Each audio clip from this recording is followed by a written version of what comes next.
大家好，我是阿胖。今天用土豆做一道老少皆宜的吃法，偶尔一次吃多了还不会长肉。做法特别简单，首先准备一个呆萌可爱的大土豆，用刀切成薄片，放到蒸笼里面。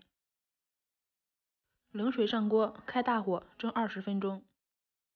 西红柿顶部十字划刀，倒入开水泡2分钟，好去皮。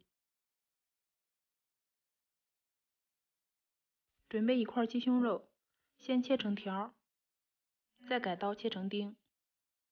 加入香油、盐、白胡椒粉、玉米淀粉、生抽，搅拌均匀。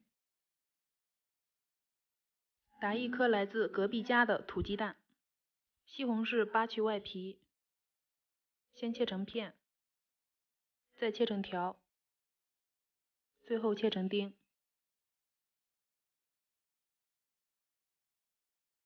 先炸一个鸡蛋花。鸡胸肉煸炒40秒左右，下入西红柿丁，加入食用盐，炒熟盖上锅盖，放一边备用。平时我们吃土豆泥都是用勺子压碎，今天呢放到蒜臼子里面，用锤子砸。砸的过程中能够看到土豆像芝士一样能够拉很长的丝。